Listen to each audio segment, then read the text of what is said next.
A Breakup Guide. Chapter 1. The Breakup. 1. When love breaks / the point of no return. When you look at wedding pictures of divorced people, you wonder what happened to make it go from love to hate. In a lot of cases, it's just a gradual growing apart of two people. In some cases, there is one event or even one look where the other knows it's over. The guy hits his wife. He steals her money. Sometimes the guy feels bothered and he gives her that look of "get out of my face, bitch," which is the beginning of the end. They are unforgivable moments. It's noble to say you're sorry, you messed up, you won't do it again, but if you sound like a broken record, you reach a point where apologies don't mean anything to her. There is too much water under the bridge of broken promises.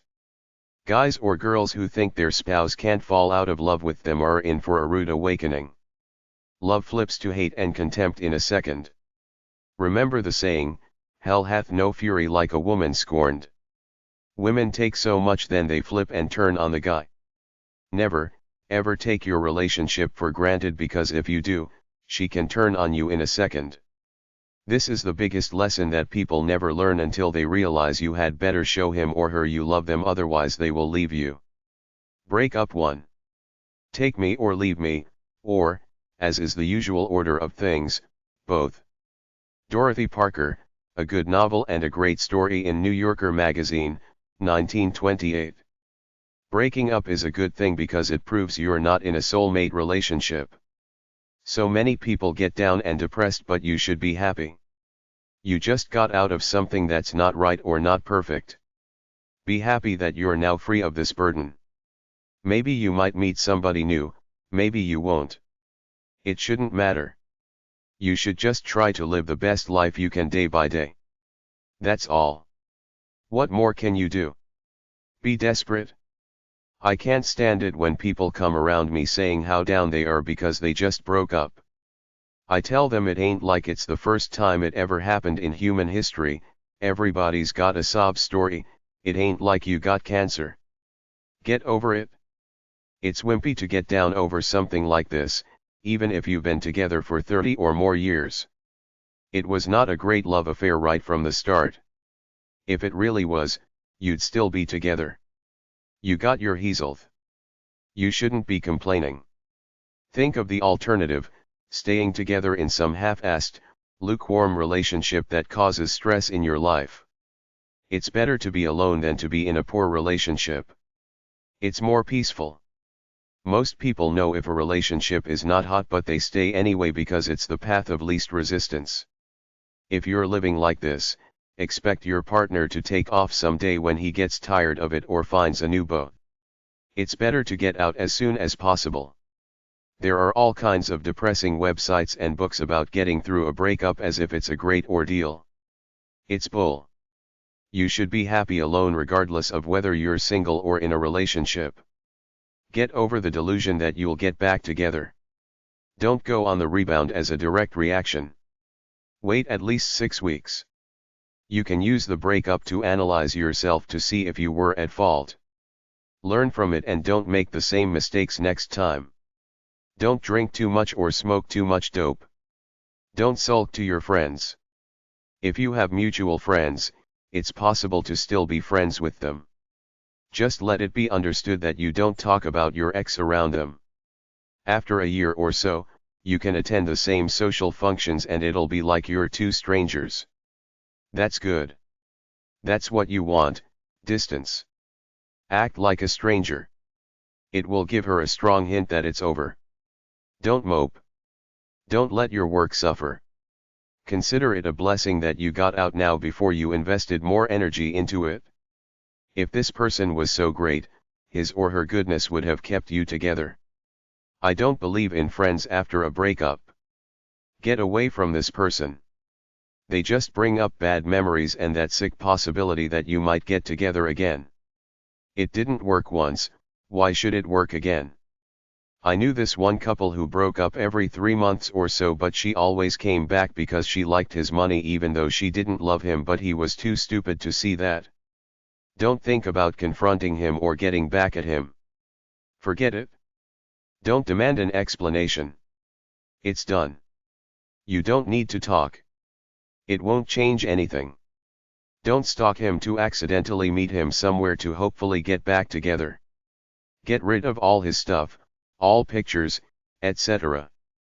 Live a great life. Stay active. Don't look back. Don't complain to the world. Love yourself. Break up too. The biggest reason people break up is because they don't share fundamental values. This could be something as simple as the guy doesn't like his wife smoking, or it could something like he wants kids, she doesn't. Ha ha ha, fat chance on that one. More like she wants kids, he doesn't. Most people who have relationship problems don't do anything about it. They let it muddle on and on. Couples rarely go to a therapist until after 5 years of discord. Most people who break up do it wrong in an undignified way. They try to blame the other person, take pot shots, and try to make them feel guilty. They let their anger and frustration show. Instead, be mature about it. Say it's dead, there's no spark, so let's each move on. There are thousands, maybe millions of women who feel like trapped animals. They're stuck raising kids with a guy they're long past liking without a skill of their own to make it in the real world or any feasible place to go barring mama's house, so they stay, living lives of quiet desperation while the man lives through his quiet life of desperation out there in the real world, making money to support the family, feeling alienated from his wife but moving too fast to stop and think about it, and when he does, he just denies it all.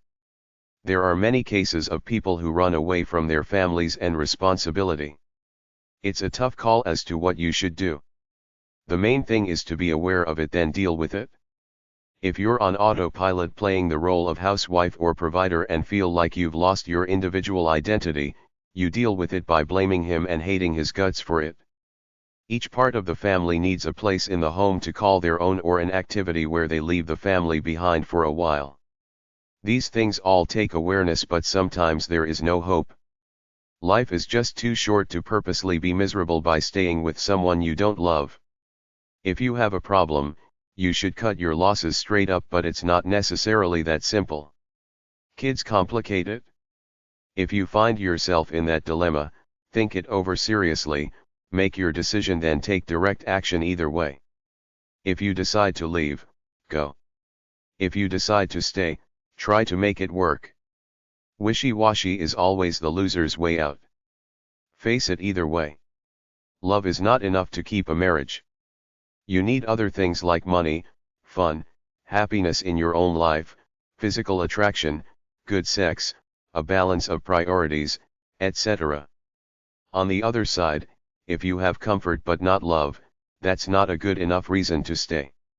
Without love, any relationship is useless, like all those functional relationships out there where people stay together for mundane comfort's sake.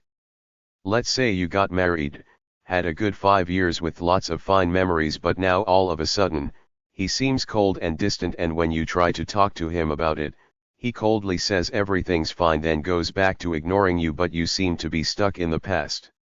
You look at your wedding album and other pictures of you two having a good time and mistakenly assume you can get it back if you keep trying, but you're in too much denial to admit the truth. It's got nothing to do with you trying harder, because all the effort in the world won't change anything. He's over you, he's just looking for a simple way out. People get tired of each other and move on to other things. If you feel it real strong, like over a sustained period of 3 months, don't hang on for memory's sake to try to recapture the impossible. What you once had is gone. Don't hold on to the delusion. Make your decision. Get out now to save your sanity for the long run. A lot of guys often meet somebody newer, fresher, and younger, or simply get tired of you and want to be free to find a younger chick. You and he built a life together since the wedding, possibly buying a house together, having children and all that, but if you stay for these things, you're cheating yourself by living a lie with someone who doesn't love you. You can have momentary lapses of apathy for your lover, but if it's a sustained thing longer than 3 months, it's probably gone for good, in which case, do the right thing, free the both of you to move on and seek out happiness in other ways with someone else. Probably the biggest tragedy of life is the many millions of couples who stay in loveless marriages. It's a pretty horrible way to live, but many do. Better to be single than to be with someone you don't really love. Don't live in that mundane comfort level of ambivalence. Make a decision, then take action either way, to better the love or quit the relationship. Trust your gut. It usually speaks the truth. You shouldn't have to have a checklist and weigh out the positives versus the negatives, because by doing this, you're acknowledging there are negatives, and this is no way for a love to live, in some trivial nitpicky list of minor points. The general stages in the deterioration of a relationship are problems between the two of you such that the closeness is gone. You try to work on it, but nothing seems to work for very long. You try to accept this new level of the relationship and live with it as best as you can. You start to think about breaking up but are still unsure about it. You suddenly realize it's over and break up. You might be scared and uncertain for a while. You gradually find your own way in the world if you don't kill yourself with depression first. It's a spiritual thing. There's either passion there or there ain't. And if there ain't any, don't stay for mundane comfort's sake. A big problem for a lot of women is that they'd rather leave, but they're stuck because they have several kids, don't have a marketable skill, and rely on the old man for the money and virtually everything else, which is why I strongly urged several times already that you have to develop the independence to leave at will should you feel it's not worthwhile, otherwise he pretty well owns you. That's no way to live. With someone you shouldn't stay just for the sake of the kids and the meal ticket. The biggest giveaway is always the silent treatment with either passivity or purposeful contempt thrown in. My rule is life is too short. If I were to sense contempt, I'd try to solve it, but if I felt nothing, I wouldn't hang on. I'd split up. When you stop talking except to relay information about mundane, practical matters and sex is long ago a distant memory, then you know it's pretty close. If the two of you enjoy taking potshots at each other, that's pretty close to contempt or hate. If you go to a party together and both of you go off on your own to flirt with other people, then you know it's almost over. If you don't sleep together in the same bed, that's another warning sign. If you spend your nights hanging with your friends to avoid going home to face the hag, you know it's close. If one of you tries to embarrass the other by saying stupid things in front of his or her friends, it's tough. If he starts hanging out with new friends, watch it. Check out her keychain. What are all the keys for? If you used to do things she hated and henpecked you for, but now she doesn't even say a word, it could be that she doesn't give a damn about you anymore. Women are meticulous with details, so if your birthday comes and goes with absolutely no sign of recognition from her, you know your days are numbered. If she stops trying to look pretty and just sits around watching TV, you know it's dead. If either of you have an affair and don't care to hide it, even allowing your lover to call you at the house, you know you will be going to divorce court soon. It's like an on and off switch. You know intuitively when there's a real cold chill in the air. You can try to save it with all the info I've given you in this book, like turn off the tube, go out together, talk to each other, be gentle, groom yourself, and try to desire having sex with her, but you gotta be willing to work at it and don't expect a straight arrow. There will be setbacks. Should you or shouldn't you stay in a loveless marriage just for the sake of convenience or for the sake of the kids? Ask yourself, if you could marry him or her again, would you? If you're stuck in a relationship that hasn't been nourished and live in a haze of bitterness and resentment, the only hope if you want to save it is to bare your soul's love for him or her. Barring that, it's over. If you live on eggshells in a tension-filled air waiting for the next fight to break out, at least that's better than being emotionally dead and long past caring. Anger isn't a big deal if you can kill it with kindness, but many people just don't have the guts to do it. Don't be afraid to leave, and don't be sucked in by the too little too late syndrome. That is, if he constantly ignores you or does bad things then tries to make up for it with brief dates and gifts here and there, it's not worth it to get sentimental. Too little too late. If he's got some kind of power over you, get the strength to get out. Tell him plainly and simply it's over. Tell him why, then that's it. No loose ends, no deep discussion, no bargaining, because you know that despite any possible short-term changes, the prognosis for long-term change is virtually nil. It almost always reverts back to the same old way within a few months. Promises to change are almost always broken. You can still like him or her as a good person and not be in love because the romantic and sexual passion is gone. If you're not physically and spiritually attracted to him, forget it, why bother hanging on? If you want to can it, the best way is always mutual, each of you wants out, but barring that, a letter read aloud in front of her might be good, or just prepare what you have to say, pick a peaceful time and or place, drive her there or put her in a relaxed chair at home, then just tell her in a straightforward, serious way. Just say, it's not working out. We don't feel it anymore. I think we should move on our own separate ways. Tell her why it's not working out and why you want out. After you decide to leave, you don't have to tell him right away. Plan it out, look for a place to live, possibly rent it, then move your stuff over gradually over a few weeks as you change all the address forms on credit cards, etc. Make it as easy as possible to leave when you tell him or her. There are special message cards at any card shop which might help you break up, but just as easily can be used to express an apology, like a simple "I'm sorry" card. Once you break up, get rid of his phone number in your address book, his email address, everything. Disrespect is if you're out in public and your boyfriend comments about how sexy other women look. Break up. Don't let a lover take naked pictures or videos of you, because if you break up, he may post them online to get back at you. Blocking your face on a digital photo isn't enough. It can easily be undone. The best way to break up is on a porch or outside a front door. Just say it's over, I just wanted to tell you in person that I'm done with you. If he's violent, do it at a coffee shop. There is no sense talking.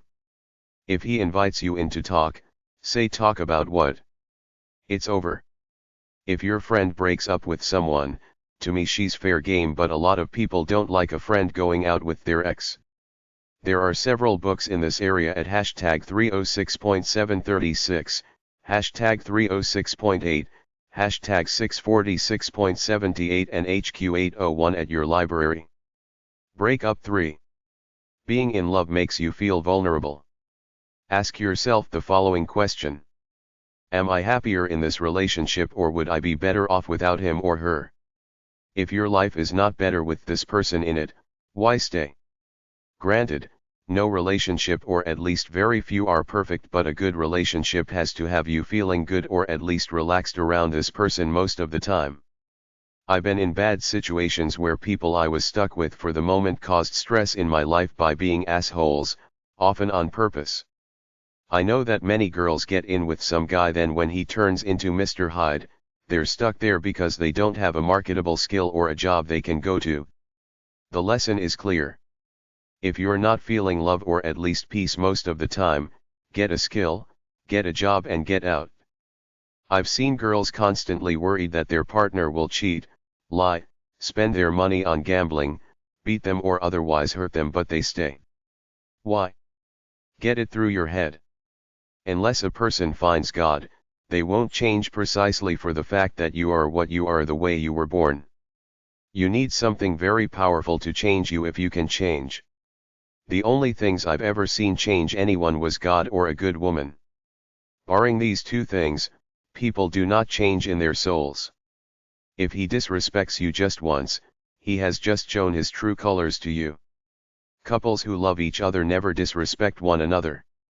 It's an invisible line. Once crossed, something changes.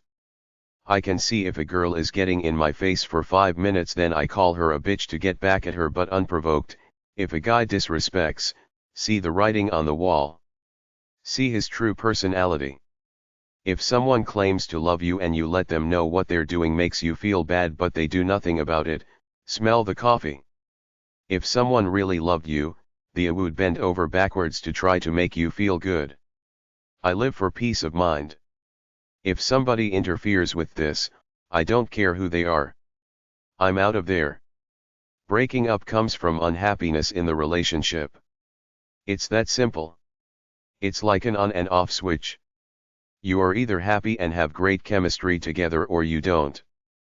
Sure, some people hang on hoping it will get better, but invariably, almost 100% of the time, when it's gone, it's gone.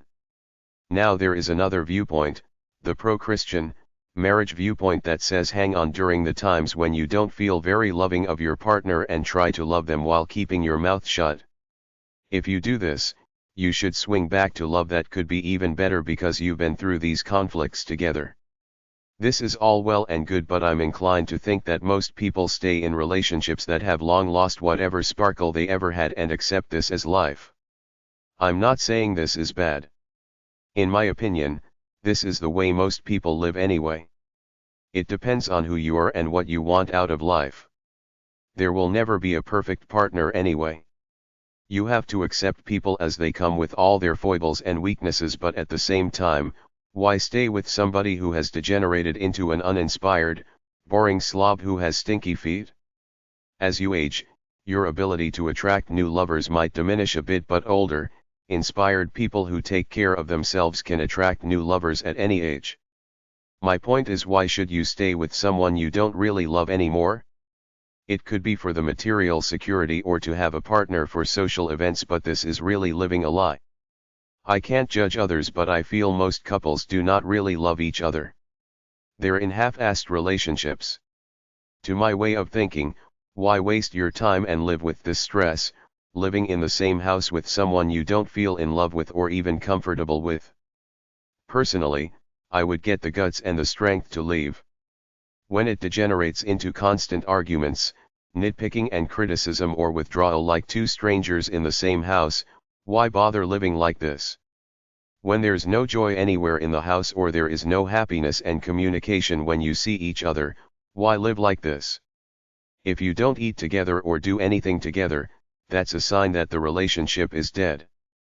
Do you try to avoid each other in the house? Some people suggest marriage counseling, but I'm more primal and intuitive than that. You know already in your heart if there is primal love there or if it's long gone. It can be freeing to break up, but for most people, fear of it stops them from doing it. The fear of a new life as a single is the unknown. It's so scary that they stick with the dull life they're living now.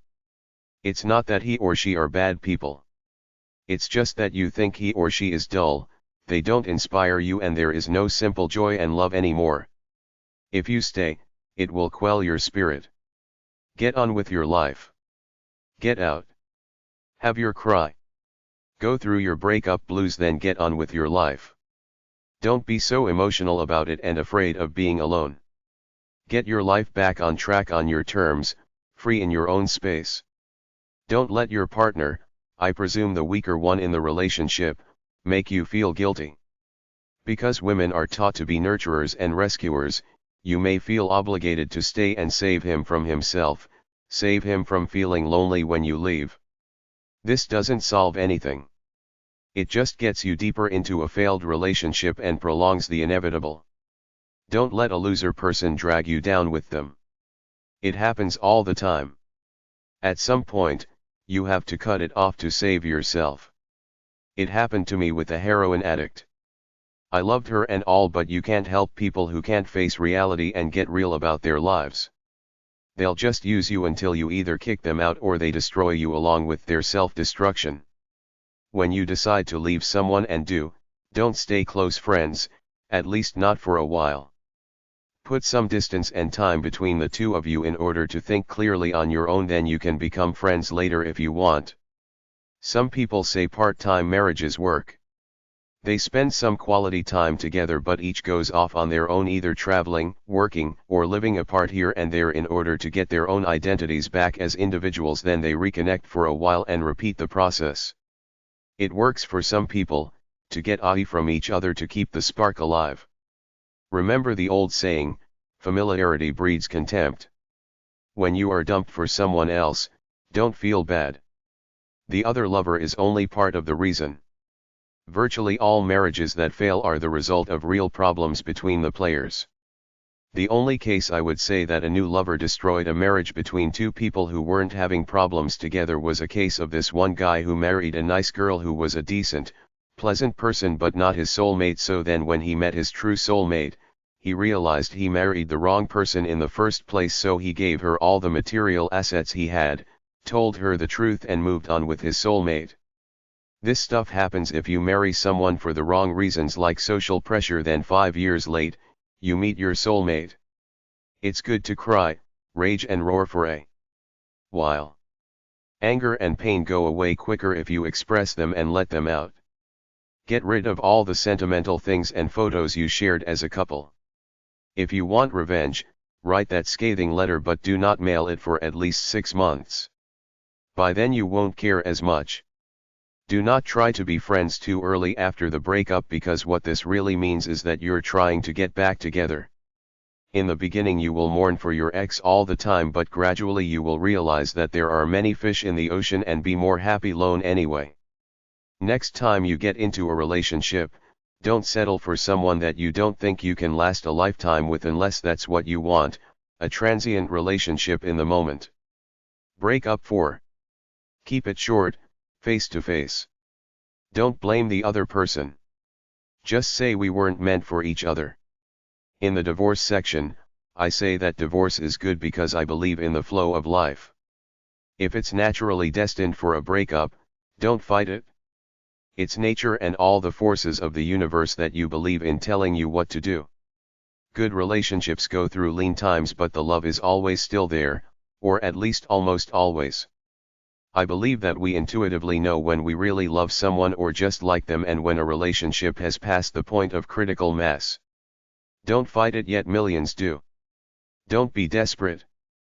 There was some talk show I saw somewhere that was about all these girls who were with guys they didn't love, but they stayed because they didn't want to be single, and according to them, it wasn't about being lonely. It was about the social stigma. They wanted to be able to say they were in a relationship and have somebody to go to social functions with without feeling self-conscious about it. The impression I got was that it was epidemic-like among girls to fear breaking up even though they're with guys they don't really love, whereas for me, as a guy, it would just be like getting rid of a liability. When you have a liability, you don't hang on to it like an albatross around your neck. You cut it off, set it loose. It's the most natural thing in the world to me. Don't idealize a relationship that's not very good. Don't live in delusion. If you're with somebody you don't feel great about, why prolong this mundane life unless you don't feel you can attract someone who's better? At the same time, it's better to be happy and alone than married and miserable. I say if you don't feel great love and feel you can do better, you have 2 choices. 1. Stay in the relationship while you're looking for someone new, which lots of people do, putting ads on the internet while they're still married. 2. Cut your losses now. Get out immediately to get it over with. If you stay, it's your own fault for not being strong enough to leave. The pain of breakups are overrated. You live alone in your head. You should have a life of your own and a stable identity. You should have inspired things you do every day regardless of whether you're single or not. That's the way I am. I've told past girlfriends I am who I am, don't try to change me. When I wake up in the morning, I go off and do my daily routine of physical activity. Nobody will ever stop me from doing that, and if the YTRY, they're gone. This is who I am regardless of whether I'm single or married. It doesn't matter to me. My life is the same day after day. I know exactly what I have to do to feel good all the time regardless of whether I'm single or not. I have to release a certain amount of inspired aesthetic loving energy every day. If I don't have a main squeeze to release love onto, I have my friends, family, and my pets. I feel immune from depression. I think it's because of all that physical activity I do every day. It releases endorphins which keep you feeling good, but it's also an aesthetic spiritual thing. When I blow that load of energy, I feel good, like I've accomplished, reached my standard for the day. Nothing else phases me much. I don't wallow in self-pity. Even when I'm tired in the mornings, I've been working out for so long that I've worked out hundreds of times when I was tired, even on the coldest days of the year, so it's all a regular routine with me. I repeat, breakups are good. It's life telling you it wasn't meant to be, so move on. Be strong, inspired, individual and happy enough to have your own identity and live by it regardless of whether you're single or married. Forget the past. People wanna hold on. Nothing in the past is relevant. The only relevant thing is right now. People are stupid. They think because they've had X number of years together, it's like an investment, they put so much into it that they feel they should hang on, but I'm counterintuitive to this. If something is not working, I live in the present. I discard it. I've thrown away lots of money on things I bought or invested in then decided I was finished with it. I don't like baggage or albatrosses around my neck. I'm one of these types of people who feels that to be living in North America with a color TV and more food than I know what to do with makes me luckier than 80% of the people on the planet who live in poor countries without much of an infrastructure or opportunities. That's why I think we make mountains out of molehills. A real problem is cancer, bankruptcy, loss of a long-time job. Relationships are just the icing on the cake. It's not like your very survival is threatened. I come from people who lived through the war in Poland back in the 1940s. They never sweated anything while we were growing up. It was like after surviving the World War II, everything else was easy after that. We make such a big deal about relationships in general with all these phony, so-called professional psychobabble advice out there on the market. Get real. Live in the real world. If you've got your health, a decent job and a comfortable roof over your head, you don't really have any problems. The only problems you have are problems that you create in your head. A relationship is an afterthought to having your basic survival needs covered than living to honor your own identity, so don't buy into all the psychobabble out there. Get over it. Move on. Don't mope. If you break up, it shows you weren't meant to be together. Don't beg. Be strong enough to cut that person out of your life. Don't ventilate by leaving phone messages or email messages. It just makes you look bad. It won't change anything. Don't take revenge in a manner that could land you in jail or being civilly sued. If he or she was your best friend, you can still be friends, or you can quit being friends altogether. It's not that hard. People go their own way all the time. All my youthful friends now live 3 or more miles away from me, which is one of the reasons why we don't hang out daily like we used to. Another reason is that people go their own way. You find your own space and everybody else finds their own space. It's like that Billy Joel song, My Life. Sooner or later, we all sleep in our own space. I don't understand all the mental hardships people say they go through after a breakup.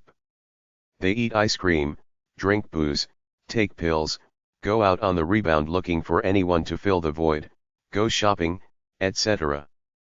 These are all addictions, an attempt to deal with an empty soul. Get a grip on your own identity and you won't need all this stuff. When you break up, you don't automatically break up with your ex's family and friends. People are generally cool. They understand that they can still be your friend even though you've broken up with their other friend or family member. People can be mature about breakups. It doesn't have to end in adversity. It can be something like, we weren't meant for each other, so let's do the right thing, split up and continue to be civil to each other. The more you beat yourself up and be miserable, the more you drive away all your friends and family. Don't get so depressed that you can't do your job and end up getting fired. It takes 2 to break up. Don't blame yourself or blame your ex. It happened. It's over. Nobody's that perfect that you will never find in another. I had a brother-in-law kill himself over a failed relationship. People over 45 years old rarely do, because by then, they're at a stage where a relationship is just one part of life. Nothing is all or nothing anymore like it is during youth. If it breaks up, so what? Just keep living day by day like always. Don't confront him for a big heart-to-heart and don't plan on doing it. It's done. No amount of talking will change anything. A cool guy will break up in person and explain why, but many breakups don't have this verbal resolution. You don't need an explanation. You already got the point.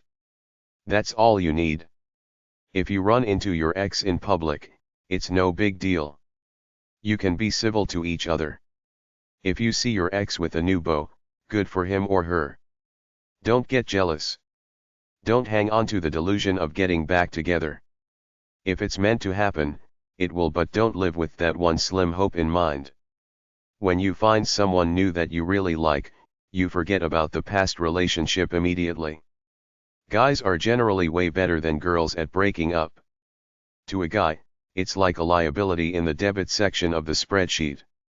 You have to get rid of it. A girl is thinking about where she went wrong, how he's missing out on a great thing, what will she do, she hates being single, etc. If you need companionship, talk to your friends or get a pet. Don't keep any mementos. Get rid of all pictures, his clothes, even some of the gifts he gave you. I'll offer one last piece of advice. If you have ever had real hardship in your life like a serious disease or you were homeless, a breakup is nothing next to this. Don't buy into all that cheap pop culture crap you see about breaking up on TV and in stupid magazines. Breaking up is just not all that big of a deal considering that there are millions of potential people out there that you could go out with. Don't lead your ex on with the idea that you might want to get back together again. Don't hang around with your ex even if you are friends. Stay away for at least 3 months. Breakup 5. Never worry for fear that you have broken a man's heart. At the worst, it is only sprained and a week's rest will put it in perfect working condition again. Helen Rowland, Reflections of a Bachelor Girl, 1903. The relationships we get into just to get out of the ones we are not brave enough to say are over. Julia Phillips, You Will Never Eat Lunch in This Town Again, 1991. How do you know that love is gone? If you said you would be there at 7, you get there by 9 and he or she has not called the police yet, it's gone. Marlene Dietrich, Marlene Dietrich's ABCs, 1962. Relationships that don't end peacefully don't end. It's not that he was absent from home much, it's just that he was absent when he was home. The general pattern for break-ups is: 2 people move in together. Get the house organized and comfortable. Live as a couple. Minor spats, push comes to shove. Start testing the love. Period of uncertainty and insecurity about love. One or both are unhappy in the relationship.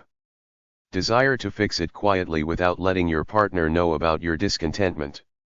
Pretend it's alright but there's anger and disappointment underneath. Realize it's not working. Withdrawal, denial. Go into yourself more, start to separate from your identity as a couple to an identity of a single. You subtly show your lover signs of your discontentment. Acceptance of major ideological differences. You go out into the world and meet new people and do new things. You two as a couple rarely go out together or have fun anymore. Realize you should cut your losses. You want to leave and fantasize about your new free life but you may feel guilty and torn about what to do. You make the decision to leave. You give your partner stronger signs until it comes to a head, your partner knows there's something wrong. You may try to talk about it and resolve it. Sometimes you can fix it, sometimes you can't.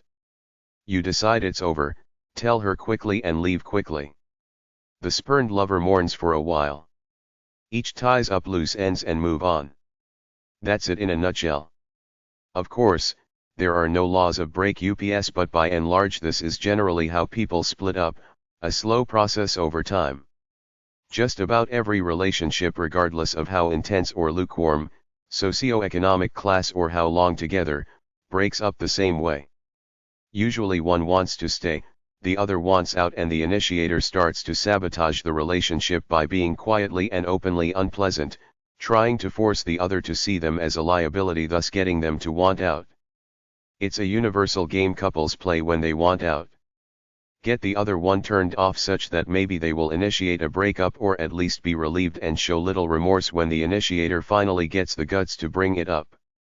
Usually one of the two initially feels a discontentment in the relationship for whatever reason, he could have another flame, the wife could have gotten dumpy, boredom with married life, midlife crisis, or the grass is greener syndrome. He quietly plots the separation while his other half probably doesn't realize it. If she says he seems distracted, he will generally lie and cover it up, but beyond a certain point, there's too much coldness in the air, it becomes obvious. He may try to patch things up temporarily if he's a nice guy teetering on the fence, uncertain about what to do. Ultimately he can't lie anymore, blurts it out haphazardly and leaves quickly. The way to see a breakup coming is to be tuned into your partner all the time. Oftentimes your partner might be tired or have personal problems, but you can usually tell if he's just being passively standoffish due to his own life situation or if he's intentionally being cold to you. Many frustrated people usually snap at the ones they love, but truly loving people do it very rarely. If your partner is extra cold to you in any of a number of ways, you'd better find out if something is bothering him unrelated to you or if he all of a sudden sees you as a liability. Marriages rarely fall apart quickly. Often, it's a slow seething process that takes place over several years. The players or player who wants to initiate generally isn't totally sure, doesn't have the guts to break it off, or is comfortable in this complacent, loveless marriage. Breakups often occur because of changes in the social lives of one of the players. One is generally a homebody, the other outgoing, like the husband out in the workforce meeting new people or the wife meeting a new guy at the church choir, going to college, etc. All of a sudden, he or she realizes they've been living in Dullsville, the negatives mount up in their minds and they want out. This is the way relationships often break up. People find something new, maybe a new person, a new attitude, new friends. Their lover starts to look like old news, so they magnify the distaste in their minds and soon it's over. The ending is usually chaotic and quick, but the path towards it is often a predictable slow decline of loving affection. The common threads are gone. If they don't regenerate and find a common bond, it's over. You start to identify yourself as a single separate person from your spouse, and soon you're two strangers worlds apart, even though you might try to carry on with the pretense that you're still in love. Leapords rarely change their spots. If it's bad in the first year, it's likely that it will always be bad, so cut your losses now before you suffer even more. People want to stay in bad relationships because of all the brainwash and hope they've been raised on about true love, changing someone, etc., but it's just like a bad investment. Don't lose more by hanging on. Cut your losses. Get out now and try again with another investment. Many people are also afraid to go it alone, so they stay in bad relationships for a semblance of comfort and love, but half love is really no love. If you really love someone and you break up for whatever reason, you can feel like a black hole for a while. At one time when I was naive, I was hooked on one girl, so when we broke up, I sunk into a depression.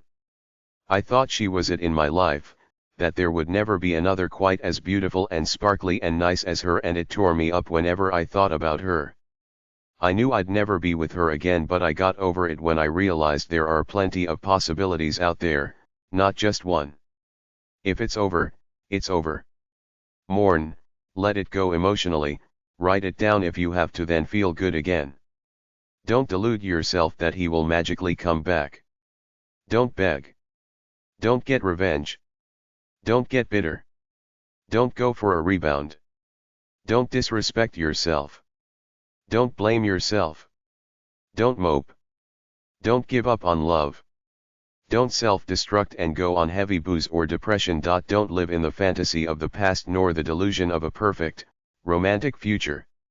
You will probably have money problems. Try to save a bit.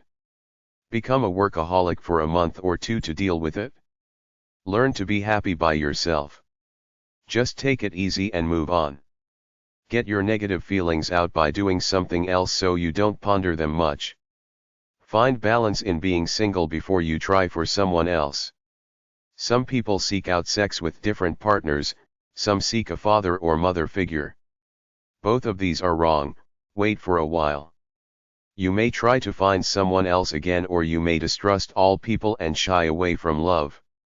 The best thing to do is to play it cool for a while, then get into it again by going out with friends or simply when you see someone else you like or feel ready. Just don't take it too hard. Find your center again for a while, then go back to dating, and that's it, nothing complicated there. Forgive your lost lover in your heart and move on. Stay active. Don't overdramatize things and expect a big moping scene unless you let it happen. Don't expect a movie romance, just go live your life and play it cool. Don't let you kids manipulate you to keep you from finding love. Continue to be a soft, loving person in your heart. Don't rebound into the wrong relationship right away just to keep from being alone. Sometimes in relationships, you have to be the rejecter because of the negativity of the other person's character. If you're a decent person, it might hurt you to do this, but you're rational enough to realize that it's better than staying in a poison relationship. At this point, you're probably already emotionally divorced from the person, so it should be relatively easy to tell him/her to get the hell out and move on with your life. If you no longer feel appreciated or feel neglected and nothing, not even the sexy lingerie trick works, you may decide to stay in the relationship even though you have very few feelings for him, in which case, you're on a precarious seesaw of ambivalence, so you should rethink it, get real, pick yourself up by the boots and make a rational decision about this person. If they're self-destructive, mean, or inconsiderate, remember you can't save them, they're responsible for themselves. Try to give it one last final serious talk, and if there's no sincere willingness to change, get the hell out despite any guilt feelings you might have. If your lover has a significant amount of life insurance on you and you're sensing cold vibes, be aware that many spouses have been murdered for the money. You might find some books on the topic at hashtag 301.428, hashtag 306.70-89 or HQ814 at your library. Breakup one-liners. When you go through a heartbreak, the sexual energy inside of you could die for a while, or you could become addicted to it. Infatuation is dangerous. No one is perfect. Staying angry is the biggest source of breaking up. It's easy to split up, but it is always possible to get back together after both heal. People can learn how to love after they realize what jerks they are. Nobody does to you more than you do to yourself. You dumped her first emotionally, physically, or spiritually, and she just finished it off. When you judge someone for not meeting your expectations of what you wanted, it's your fault. You should accept your lover for who they are. When you judge someone, you're admitting the human race sucks. When your lover does something evil to you, then comes back crying saying they will never do it again, don't believe them. They will do it again if you let them by staying. How to dump someone you don't like without a confrontation. Dump someone you don't like by becoming as unattractive, unappealing, and cold as possible. Be loud. Be demanding. Be callous. Wear smelly clothes. Be clingy. Call on the phone asking about silly things. Say I miss you. Be vulgar. Act crazy. Act mentally ill. Questions to help you decide. The decision to break up is often ambivalent at best. The magical spark is gone, but the happy memories still leave some hope for a rekindling of the passion. But that was then, this is now. Life moves forward into the future, so don't live in the past. Get the guts to get over the fear of cutting your losses and moving on, even if it means wiping out X number of years of marriage from your slate. Why be a martyr because you're afraid of an uncertain future? You're either living a great life or nothing at all. Lukewarm mundanity is nothing at all unless you're a wimp who will settle for it. The solution is simple. You already know it in your soul. Follow it. Make your plan. Do what's right for you as an individual. True love shouldn't be a preponderance of the evidence, 51% versus 49%, measuring it by weighing out the pros and cons. It should be all or nothing, true love, or nothing at all. Anything up to at least 80% isn't worth it. For some people, it's not pure unless it's 95+%. Pure perfection at 100% pure compatibility rarely exists, so if you get 95% over a lifetime with a few minor disagreements here and there, you're doing way good in the game of love. Even though I believe it's an all or nothing thing, ask yourself the following questions to help you determine if it's worth it. Do you feel you belong together as part of destiny? If he left, would I feel miserable or relieved? Is there any true love left? Do you get what you want out of the deal? If someone gave you $1 million today, would you stay or go? Do you feel you belong together or live like ships passing in the night? What are all the positives and negatives of the relationship? What kind of life do I get if I stay? What happens if I leave? Do I or he have personal and or mental problems as individuals that keep us from being good lovers together? Are we kindred spirits or opposites? Has he or she ever violated the unforgivable moment? If so, how often, how intense was the violation? Do you ever have fun together? Do you use the children as the reason to stay? Is he a good guy in general without talking romantic love? Is there any real intimacy there? Is there basic respect or contempt? Does he/she support you in life? Do you still like and respect her even though you don't love her, or do you just hate her? Is there always a chill in the air at home? Can you visualize yourself without him or her? Does it feel good or are you sad about it? Am I happier now than I was when I got married? What about him? Am I a more developed individual now than when I got married, pursuing my true destiny in life? What about him? Has he or I hurt the other very badly, i.e., adultery, domestic violence, theft of money? Does he satisfy me in any way at all? What does he do that I really like that makes it worth it? Are we intimately close? Is there much anger and tension around? When you dream, do you dream of love scenes between you two or being free of him? Do we feel comfortable with each other? Do we talk much about important things? Do we do things together anymore? Does the trust seem to be gone? Is there an equitable distribution of effort expended and overall equality, or does he try to control everything? Do we have adequate to good sex? Do we have a lot of differences? Do we argue a lot? Do I have the guts to go off on my own and start again? Is it better than staying in this dud relationship? Is your partner basically a good person but you've just lost the spark? If that's the case and you still have reasonable sex or do at least one thing together that makes you feel comfortable and loving, that's the only way you might consider trying to rekindle the fires to save it. Finally, look at the pure relationship between the two of you. Go with what you feel in your gut. Reasons to break up. Some of the reasons for a breakup may be violence in the relationship, personal problems, i.e. ego, neurotic, etc. The man doesn't emotionally give you love.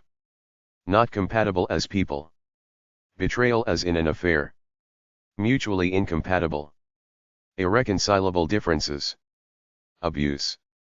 Addiction. Money problems. Gambling.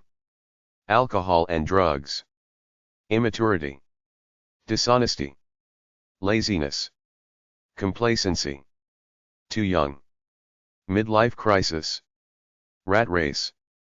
How to break up. Somehow, the real moment of parting always precedes the physical act of separation. Princess Martha Bibesco, Catherine Paris, 1928. There was no passion in her feeling for him and no relief from its daily pressure.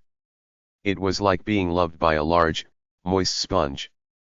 Phyllis Bottom, The Other Island in Strange Fruit, 1928. 'Tis not love's going hurts my days, but that it went in little ways. Edna St. Vincent Millay, The Spring and the Fall in the Harp Weaver, 1923. Let's just be friends. Quite often, we know intuitively when there are irreconcilable differences but often stay because of unsound delusional reasons, i.e. children, insecurities, stigma, whatever it is, it's always wrong. If the relationship becomes impossible, the breakup will be as intense as the relationship was. The truth is that most people don't have the guts to break up. They do it in a roundabout wimpy way, trying to get the other person mad at them and even getting them to initiate the breakup. Very few people with a few years together can come out and say it's time to move on.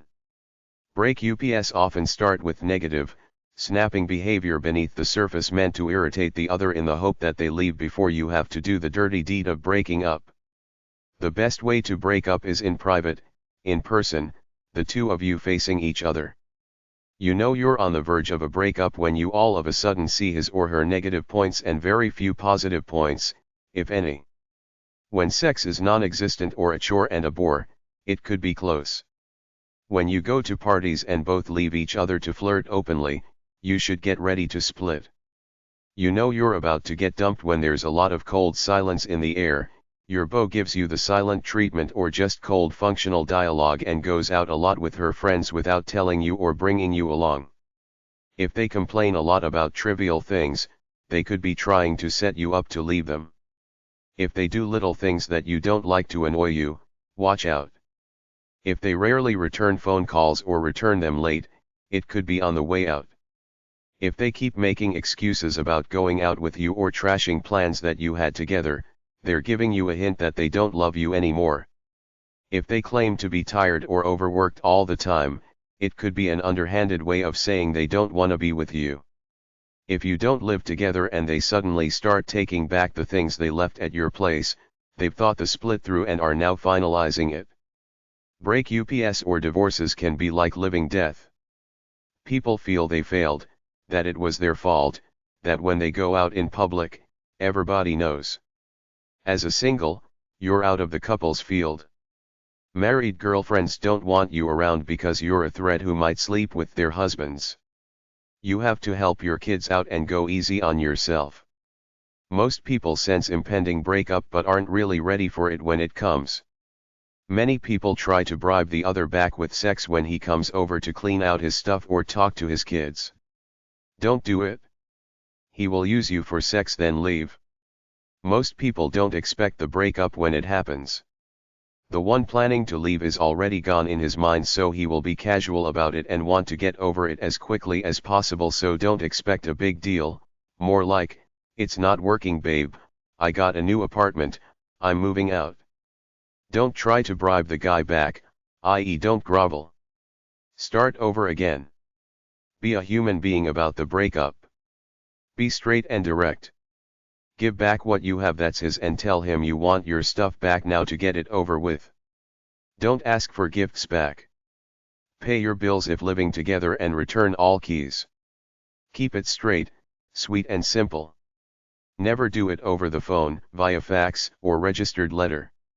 Do it face to face with an explanation to get definite closure out of it, otherwise you just leave her hanging. If there's a possibility of a temper tantrum or violence, do it in a public place. Take her to a restaurant, have a nice meal, get relaxed, then tell her in a mature way. For a casual relationship, you can just ask him out for coffee and do it there. Do it face to face with dignity rather than over the phone. If it's a more intense relationship, it will be harder, but get it out, then you will be relieved after.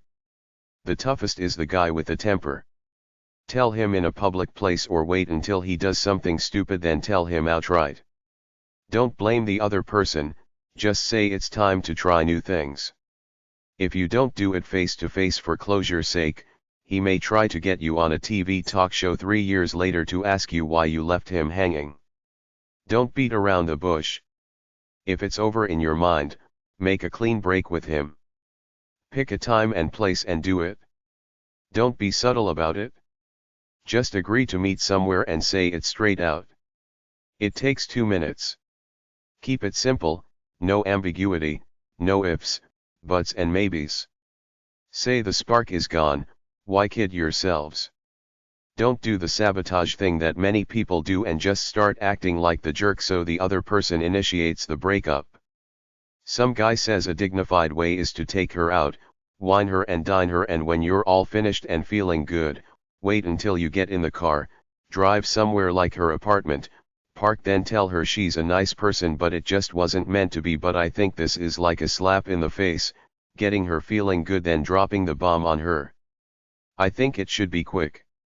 You pack up all your things without her knowing about it, you ship them out, then when she gets home from work, you're there to give her the keys back, money to pay for your share of next month's rent, etc. Tell her you both silently knew it wasn't happening for a while, so it's time to move on. The corniest line of all is, we need to see other people, but it works as a non-threatening excuse. The other one is, let's just be friends. Tie up as many loose ends as possible right there. Have all the stuff he left at your place or lent you right there in a garbage bag and give them to him. Tell him to return your things. Ask for your house keys back. Tell him he owes you $50 for the phone bill. Gifts are yours. Don't give them back to him unless he starts to cry.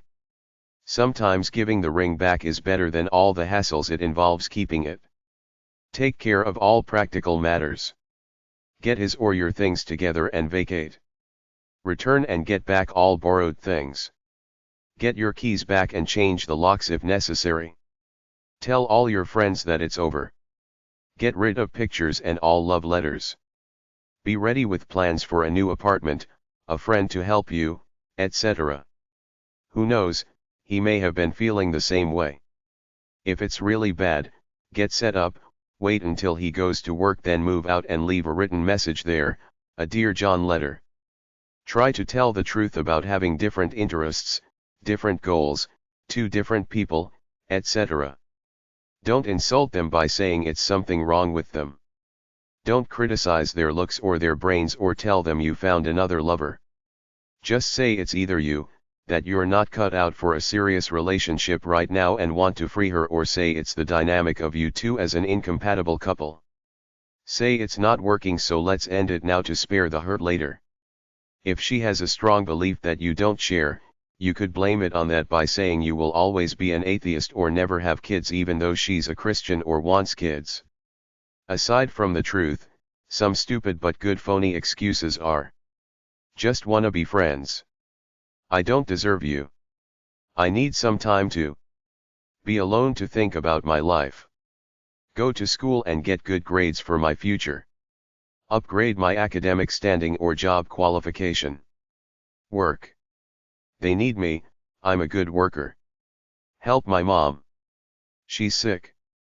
They think she got breast cancer. I'm not ready for a serious relationship. I don't wanna hurt you, so I will end it right now before it gets serious.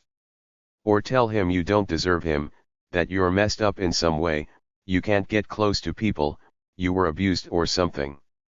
Tell him that you don't fit in with his family, friends, and lifestyle, i.e., I'm working class, you're high class. In summary, the best way to break up is: be clear. Don't leave any doubt about your certainty of it. Don't give a long explanation or be apologetic. Be short, straight, and sweet. Return everything he owns at your place, even some gifts he gave you, though you're not legally obligated, to show him you're serious. Have it all ready when you tell him. Be kind, quick and direct about it. Leave no loose ends. Do it face to face. Be kind and respectful about it. Don't point out his negatives. Say it's you or that the chemistry just isn't there anymore. Try not to get him angry. Don't overdramatize or apologize for doing what you feel is right. Do it in private with just you two there. Don't say anything about being friends. Just say, see ya around or later. Tell him in clear language it's over. Don't say it's over just for now because you need time alone if you intend it to be permanent. Make it permanent right then. Don't talk about your new love or flaunt your new love in front of her. If you're really cool, when she's telling you to scram, don't whine or try to make her feel guilty. Just say that it's fine. Take care of any details, like tell her you wanna pick up your CD collection at her house, go over and do it right away and leave. If she's really cool, she will have your stuff already in a bag to give to you when she tells you to scram. I don't believe in friendships with exes or jilted lovers. Make a clean break and forget about him or her. Let go. Just say, bye, or maybe we will see each other again sometime, but if not, we still had a good time together and I will always cherish that. Then nod and walk away to let him or her know you bear no ill feelings but don't plan to see them again in a romantic way. There's a rainbow at the end of the storm that could be brighter than the one today. When one door closes another opens, but you might be so consumed by grief and anger that you're too hurt to see it. If the jilted lover doesn't get it, you have to be consistently firm and leave no room for discussion. If he calls you drunk and sobbing because he wants to talk, tell him there's nothing to talk about, say bye and hang up. If he calls again, record the call, then change your phone number the next day. You can't give him any way to squeeze in somehow with his charm, threats, or guilt. If he keeps harassing/stalking you, tell him you will call the cops the next time he does it. Tell your best friend what's happening. If he comes around your work, tell your coworkers he's stalking you, and if they see him, tell you immediately. Only call the cops if he's making a scene, but be careful anyway. He could have a gun and come to kill you, the old "if I can't have her, nobody can" thing. If you know he's a nutcase, tell the cops, who will go see him to let him know to leave you alone. Document everything he does against you. Change your phone number, move to a new place. When you leave work, look around and possibly have someone escort you to your car. Get a different car to throw him off if you must. Get a guard dog, burglar alarm, gun, pepper spray, deadbolt locks, etc. Don't take a hanger-on lightly. They have to know it's over. If he commits suicide and leaves a note blaming it on you, don't accept the guilt. He did it to himself. It's got nothing to do with you. The Broken Heart Info. Breaking up is hard to do. Neil Sedaka. Only time can heal our broken heart, just as only time can heal his broken arms and legs. Miss Piggy. The time you spend grieving over a man should never exceed the amount of time you actually spent with him. Dorothy L. Sayers, Have His Car Case, 1932. We are afflicted in every way but not crushed, perplexed but not despairing, persecuted but not forsaken, struck down but not destroyed. Corinthians 4:8. Women fall in love more often than men, but men fall in love more quickly. Both fall out of love equally as fast. Ginha Gan, Wise Sage. In Shakespeare's Hamlet, Ophelia drowns herself after being spurned by her lover.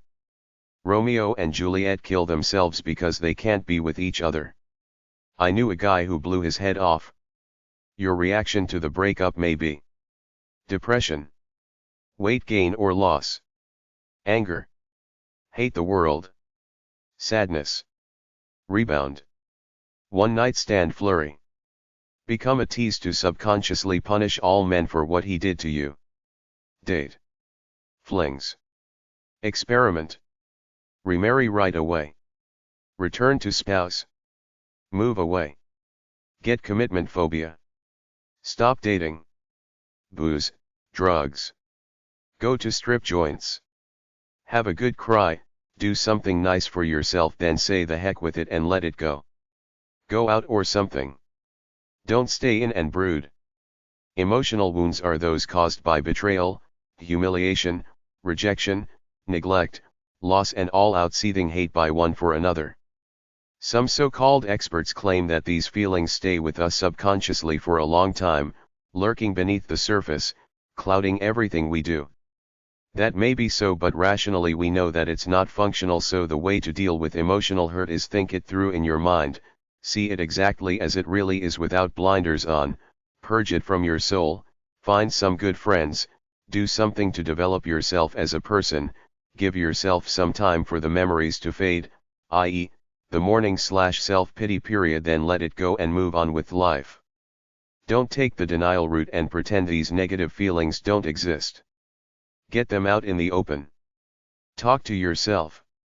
Break ups can be done for such mundane reasons as growth at different speeds, i.e., one person thinks they become too advanced for the other, such as in work, new friends, activities, etc.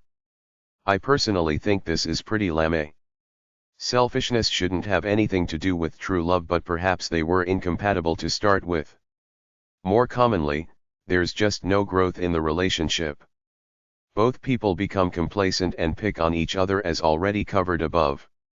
Quite often, the boredom has long since given way to an affair and a new girlfriend. In most cases, it's a tough decision. You have to weigh the good with the bad, especially if there are children involved. It may be worse in the long run to stay together than to break up. If you sense that there's any love left, there may be a chance if you're willing to try. If you decide on that, try not to be wishy-washy about it. Make a firm decision to save it. Don't simply leave the other hanging because you're afraid of the alternative. Try to talk it out. Have deep, philosophical discussions. Inevitably, some of us have to bury the dream of the white picket fence, at least this time around.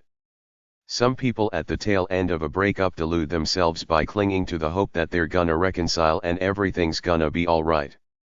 The classical stages of breakup according to psychological doctrine are hurt, shock, denial, brooding, depression, and grief, anger, setting blame, acceptance of the end, letting go, rebuilding, adjustment, final resolution. Though not exactly clear-cut, these stages generally will happen and each may last anywhere from a few days to several months depending on your headspace and the amount of time the two of you spent together, the length of the mourning generally proportional to the length of relationship. You may zigzag between several stages or stay locked in at one stage for a while. It's pretty typical when you think about it, what with all of society's taboos, the rejection, the failure, and the loss to your dignity. The best thing to do is go with the flow of it, have a good cry, take your ups and downs in stride, keep up your regular routine, don't withdraw and stop trusting everybody, and above all, remember you're in good company of broken hearts, so you should be able to talk openly with friends or your dog. It's important that you grieve and get it out of your system rather than keeping it all fuming and bottled up inside. I believe that the amount of grieving should be proportional to the time spent together and the quality/intensity of the relationship. Go through some time alone to think it through, be good and gentle to yourself, but sooner or later, come to the realization that it's over, forget this person as much as you can and get on with your life. You will never find somebody new if you mope around. It's a good time to work on yourself, start exercising regularly. Get a bike or start jogging. Touch is a great healer. Hug your friends or your dog. Find a support group if necessary. Don't isolate yourself from life. If you have religious beliefs, go back to them. Most people have the inner constitution to get through all manner of tragedies. Time is the greatest healer. The negative thoughts creep in now and then, but it's best to do anything to get rid of them immediately. Most of us have sad thoughts locked away in our memory banks. Try to put them out of your mind by thinking or doing something else. If you don't have a pet, getting one could help you through the rocky times. Weekends are tough times for being lonely. Try to do something outside with people, like go to a flea market if necessary. Read a book or something. Just take some time out to reflect on your life. If you feel the need for counseling, maybe get advice from a minister on who to go see. You solve your own problems in your own mind, and the truth is that life's just not really that deep. It moves forward, not back. If you're that lonely, go to church and join the church club or the choir. They will be glad to welcome another lost lamb back into the fold. They're just as lonely as everybody else for new friends. Do something cathartic, like take a trip with a friend, go on a Platonic type tour like a pilgrimage to Israel or a cultural trip to see the pyramids, or do a volunteer stint with an archaeological dig, or one of the many short-term volunteer programs out there where you can literally change your entire world for a few weeks or so. Of course, I'm assuming you have money and time to do this, but I realize that most of us are working people and can't engage in these excursions at will. However, if the relationship termination really hurt you, do things to get away from it all, like take a drive by yourself over a weekend and stay in some little bed and breakfast somewhere just to get your perspective back. The open road can do wonders for your brain. Heal at your own pace. Don't beat yourself up. Be good to yourself. Don't let yourself go. Eat good foods. Get plenty of rest. Surround yourself with goodness and positive things. Bright colors in your house can lighten your mood. Watch comedy shows. Laugh, laugh, laugh. Pray and meditate if you feel so inclined. Start a journal if you want to. Use friends and family for moral support. If you're feeling down, contact your local mental health center and go to a support group or talk to someone. Over time, the intensity of feelings will lessen and you will be all right. When you're ready, you will know. You will let go of it all and move on, except for the occasional nostalgic flashback of happier, earlier times that may creep in from time to time, but they're fine, just a harmless coping mechanism called regression that most of us do as long as we don't let it dominate our lives. You may meet someone who will more than make you forget this one great love who spurned you, but many people seem to hang on to the memories of this one past great love in their lives.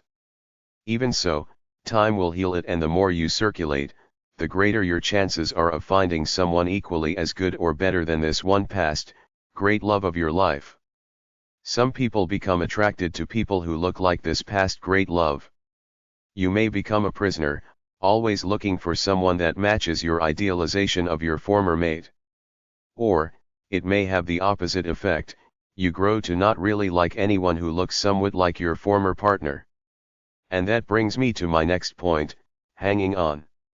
When feeling down right after a breakup, you may immediately try a new relationship on the rebound for all the wrong reasons, either to make the other person jealous and try to be seen together in public places frequented by your ex, to use this new person as a convenient punching bag to take out the frustrations you feel for the person you just lost, or you might pick a weak person that you can dominate and control at will, all to numb the bad feelings you have inside. If you're confused about life, try to tough it out alone for a while and beware the rebound effect. Another common stumble is to seethe in anger about the other person and imagine that they're out there having this great time while you're stuck in your pitiful little world of despair and rejection. This happened in a famous case in Redondo Beach, California, where Betty Broderick, the spurned wife, went out and killed her prominent lawyer husband and his new girl, his secretary, while they slept in their bed. So beware of this kind of anger which, turned inwards, leads to depression and leads to kind of a martyrdom, blaming your woes on that scumbag who dumped you, but it can't work because you're responsible for your own life. When you find yourself thinking about the other person, distract yourself and stop thinking about them. Sit down and think about yourself, your positive aspects, and where you're going with your life. Some people refuse to take no for an answer and refuse the breakup, pestering the other with passionate phone calls, accidentally bumping into them in public, leaving them love notes and gifts, etc. Yes, the movies tell us not to give up on love and all that other crap, but you have to know when a spade's a spade. If you find yourself just alienating the other person with these gestures, then you must realize it's time to stop. Even if the other person seems to be responding, he/she may just being nice and not really want you back. In that case, expect a double fall. If you're uncertain and want a resolution, tell the person straight up that you want them to think about it for a week or so, and if they're interested in a second go, then he/she should take the initiative and call you. Again, use the technique, when you think about your old flame, stop immediately and distract yourself. Another pitfall, particularly common in men after a breakup, is the "I don't care anymore" approach. They drink, smoke, do drugs, have sex with anyone, do wild and crazy things. Perhaps only time and/or the love of another can heal this one. Without trying to be redundant, my blurb is to evaluate the breakup, then set realistic goals. Remember the good memories, feel sorry for yourself, then move on. Assume responsibility for your life. Change, get used to being alone and perhaps find comfort in your church. Live for the new you in your new life. Try to make the break clean, no lingering dates and false hope. If he's a bum, don't help him. A good point of self-therapy is to write a letter releasing this person from your mind and life. You don't have to send it to anybody, just get it down on paper to ceremoniously get it out of your system. You could even symbolically burn it. Talk about the relationship and why you now hate him/her and hate what they did to you. Let go of the revisionist fantasy memories such as second-guessing the relationship, thinking what might have been different if you did this or that. Forgive him in your mind, forgive yourself and accept yourself as a better person for having loved him. You now have the freedom to choose. Go out and do something. Meet new people. Start a new hobby, etc. Appreciate your gift of life. Do something to help someone. Enjoy life. Don't worry. Be happy. Celebrate. Your own happiness is up to you.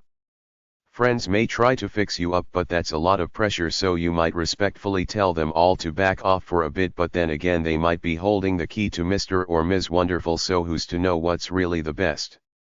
Take an unfettered, light-hearted attitude to this new dating scene and you should turn out alright. Wait until you're thinking clearer to search for a new relationship. I know it's difficult to let go, especially if you have a long history together. It's like an investment that didn't pay off, you lost a lot of money. Of course it hurts, but you have to eventually accept it and live with it. Be happy that you have gained wisdom and insight into love.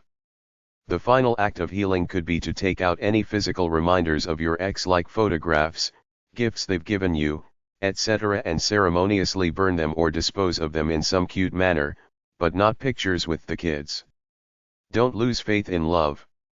There will be another bus coming round the corner as long as you present yourself to the world reasonably well. Don't be afraid to try friendship dates with friends and dating people somewhat casually that you know won't lead to marriage or anything. This is your bridge back into the scene. The more you circulate, the better your chances of meeting someone. If and when you do get married, respect your stepchildren and his ex. Don't expect too much from them. They see you as an invader, so it might be touch and go for a while. Finally, through it all, try to find a good attorney referred by friends who will be equitable and ruthless if necessary in the final split of assets. For the wounded heart in love, in the end, it doesn't really matter who screwed who toyed with the other's emotions and left them hanging. It takes two to tangle. Nobody's ever been loved the way they really want to be loved. It's just imperfect beings trying to get through life, so your best bet is to stop the blame game, get the bitterness out of your mind and forgive and forget, even if only in your mind. For the wounded soul, self-healing comes down to love, namely self-love at the beginning, to love yourself enough to go easy on yourself, heal, work and hope for a better future where you become a more peaceful, graceful person. It's better to be positive than negative. Don't let the emotional pain of life's problems get you down. Compassion and gentleness for yourself and the world is the thing that gets you back in the right frame of mind. Be alone for a while, but talk things out with friends. In time, you will heal. Books about how to deal with separations and break ups are at #158.24 or BF575 at the library. Broken Heart Syndrome info. The broken heart syndrome is a medical condition describing people who have sudden heart attacks shortly after a traumatic event like a divorce or the death of a spouse.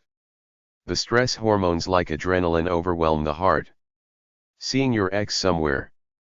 If you bump into your ex somewhere, be it on the street or at a party, regardless of whether you're with a date or not, be nice, say hi, make small talk for a few seconds and move on. If you don't want to rekindle the relationship, don't flirt. Don't be uncomfortable or embarrassed, be mature and matter of fact about it. Introduce her to your date as either your wife or friend. Ghosting, leave immediately, disappear without a trace. Someone decides to leave a relationship immediately. They might take their stuff if they live together while the person is out, block their calls and email messages, and they're gone without an explanation. There is relationship accountability. Have the decency to tell someone you're leaving. We live in a digital age with disposable people. Simply block someone online and you don't have to deal with them anymore. It's an easy way out. It's the culture to swipe someone away, as on Tinder. You never loved her anyway. It minimizes the relationship like it wasn't a big deal anyway. en.wikipedia.org/wiki/ghosting_left_relationships. estherperl.com/2015/01/relationship-accountability-chart. Chapter 2. The Breakup. 2. Best way to get over a breakup. The best way to get over a breakup is to find someone else. Many people live in fantasy worlds over lost loves. There is more than one potential true love for every person on this planet. If you find yourself moping around, if you get out there, sooner or later, you will find someone new who will make you forget all about your ex. One woman I saw on TV said she had a big breakup party where she wore her new slinky dress, invited all her friends over and said the hell with it, time for a new beginning. Too many people mope. Forget about it already. Find somebody else. Finding love again. If you walk around semi-sad in a moping state of mind after a divorce or a breakup, you won't attract people of good stock. You will attract soppy people who will detect your sadness and try to mother you/rescue you, or mean-spirited people who will see your vulnerability and be nice for a while, then they will get some control over you and could start changing back to their true mean selves. So the morale is when you're down and out and know it, don't go looking for love. Many women take the breakup harder than men, generalize that all men are bad and don't want to go through another breakup, so they may put up all kinds of walls to shut men out. One of the most common being the woman who starts eating a lot to comfort herself, thereby getting fat and dumpy, thereby having an excuse as to why she's single, because she's fat and unattractive, but it's really because she doesn't want to go through the turmoil of another relationship and possible breakup. Some women go to the other side, try too hard, get over romantic, dress sleazy, get overtly sexual in order to snare a man. Then when they do, they smother him with their neediness to be paired up, and he may like it for a while, but most men don't want a strong feeling of someone needing to be dependent on them, so they will bail after a while. Some women, especially if they're making it out in the world, might put on a masculine face, feel all independent, get very capable in their work, and feel they don't really need a man all that much. While all this is good if done for the right reasons, because it's the real you, it could be a front to deal with the pain you feel, so check yourself if you find yourself going in this direction. Men often feel lost and unstuck for a little while, realize the source of their sadness is that they're lonely, so the logical solution is to find a new girl, which they will do, going out possibly with an endless stream of babes until they find the one perfect one that takes them back to that special innocent place they were at as kids. Or they could simply go with the first girl that smiles at them and stick with her for a while simply because they want to be in a relationship.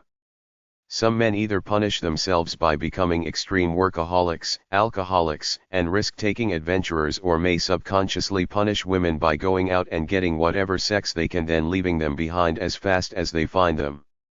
Man's biggest mistake in a breakup is that he doesn't think it through and get it out of his system in a final closure way, like symbolically burning her love letters, the wedding pictures, or something like that, or simply making a definite decision in his mind that it's over, he will never be with her again, and then goes on the rebound either sexually or romantically way too quickly with people he may not really like as soulmates. In the end, they don't work out because they're not really what you're looking for or need. But on the other hand, I've noticed a few of my friends going on the rebound and actually doing quite well with the first girl they met, maybe because they were broken in from the first failed love, their wild edge was gone. They knew they preferred a relationship over being single, so they knew what to do to keep the girl around. Have your little incubation period where you can feel sorry for yourself to let out all your feelings and get it out of your system, but after just a little while of that, get back into your youthful inspired self by doing soulful activities and physical exercise to bring yourself up to a worthy vibe where you're happy about life, or at least look happy, such that you will be ready when you come across someone attractive, or you will be so bodacious that possible mates will pick you out of the crowd and want to get to know you better. Healing properly as a resilient human being will make you stronger the second time around. Women generally like to talk about it to their friends, while men just want to be around friends to know they're there as friends. Pain is a part of it. You have to get to a point where you feel good about yourself and not desperate to find someone, only interested in finding someone, not dependent on it as a life or death ordeal. Ride that fine line between being desperate for love or being so hurt you don't trust anybody anymore. Get a pet to ride you through your moping time. Psychobablists make a great living by supposedly counseling people through the pain of breakups, but no matter what happens, life ain't that deep and you're still doing great compared to most of the rest of the world and all of humanity in past history. So get up off your soppy butt and remember, no matter what, you alone are responsible for your own happiness and to be your own base in life. Regardless of what happens, you merely have to dust yourself off and keep moving with the real purpose of an enlightened life, to stay young, vital, and inspired until the bitter end with or without a love at your side. Why be sad when life is great? We're alive with good health, living in modern times with all kinds of consumer goods to make our lives easier and more pleasant. Take everything as a new learning experience, as a message that the gods are giving you to move on to a new chapter in your life. I take all things that happen to me that are beyond my control as a part of fate, that I can't do anything about them. I will make the best of them, learn from them, and maybe even have fun from this new twist in the road, a road I've never traveled before, which is all life is anyway, a journey of some predictable and hopefully some unpredictable events to keep it interesting. No one human being will ever have that much power over me that I think they're so uniquely special that I get angry, sad, and destructive just because they leave me. I'm enlightened enough to know that there are thousands of attractive people out there that I could get along with, so at this point in my life, the naive fanaticism of youthful love is a long gone distant memory for me, replaced by a comfort with myself and no desperate neurotic need for love as so many people, men and women alike, seem to have. My major point is, don't take a breakup so hard. You were fine before you met the schmuck. Look at it as just another chapter in your life that's now closed and simply move on to the next chapter without batting an eye. That's as simple as it is. The Jilted Lover/Revenge. Go to any world news website like CNN.com, type in the term jilted lover, and you'll usually find a couple of current stories of jilted lovers, the person who was dumped, committing some act of revenge against their former lover. Men most commit violent acts against former lovers, but women do it too. My advice is that if you're going to dump someone, be gentle about it. Don't blame it on the person you're dumping. Blame it on yourself. Just say you need to be alone to find yourself or work on your career. If you're with somebody with a hot temper, don't break up in a private place. Do it in public, like in a restaurant. Let the guy eat, then tell him. The food might pacify him a bit. Be very cautious about breaking up with someone. If you're with someone you know is violent, move all your stuff out first, go to his place of employment, tell them there where he's around all his co-workers. TheJiltedLover.com. Willpower.4mg.com/guide-to-happiness.html, being jilted. articlealley.com/article_901110_35.html, love hurts. Can your present lover be your later enemy?